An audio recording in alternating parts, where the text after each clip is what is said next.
Aemi's world crumbled the day her parents died. A tragic accident stole away the only warmth she had ever known. In just one moment, her life was stripped of love, security, and belonging. Now she lived with her uncle Roger Jones and his wife Catherine, but theirs was not a house of compassion. It was a place where she was constantly reminded that she was a burden. Catherine's bitter words echoed daily. "Don't forget, we took you in out of pity." She would swallow her tears in silence, retreat to her small corner of the house, and clutch the faded photograph of her parents, her only comfort left. University wasn't any easier. Aemi moved through the halls like a shadow, modest, quiet, eyes lowered. She spoke to no one. She wore plain clothes, avoided gatherings, and buried herself in books. Fear lingered in her every step. Her world was one of caution, as if one wrong word might shatter her already fragile existence. That was when Edward Thompson saw her for the first time. Rich, famous, devastatingly handsome. He was the center of attention wherever he went. Girls followed him like moths to a flame. Enchanted by his charm, his wealth, his aura, he was used to admiration. He expected submission. But Aemi, she didn't look at him. Not even once. That single act of indifference stirred something inside. Him, confusion, then irritation, and finally a bruised ego. He tried everything, from sweet gestures to offers of help, from compliments to expensive gifts. Aemi ignored it all.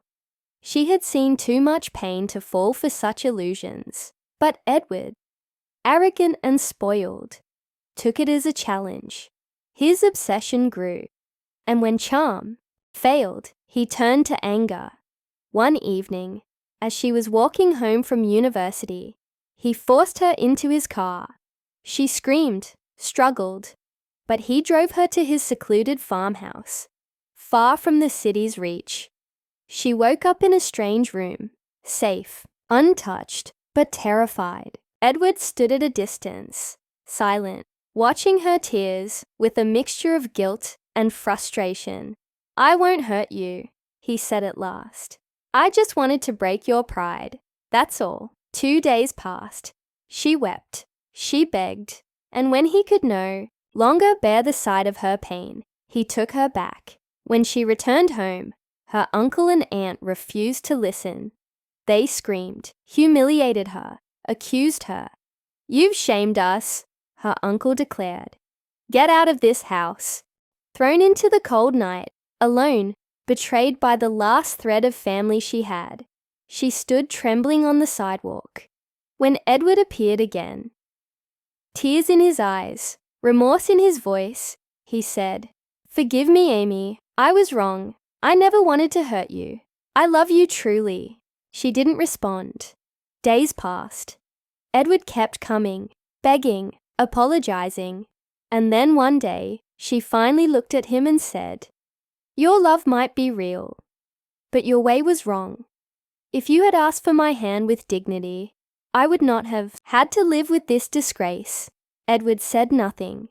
He went away, only to return with his parents, formally asking for her hand in marriage.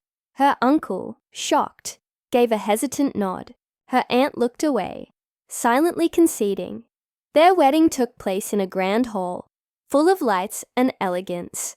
Aemi walked down the aisle, not as a victim, but as someone who had risen above shame, above hurt. "You broke my pride," she said, to Edward, "but not my dignity. That's why I forgive you."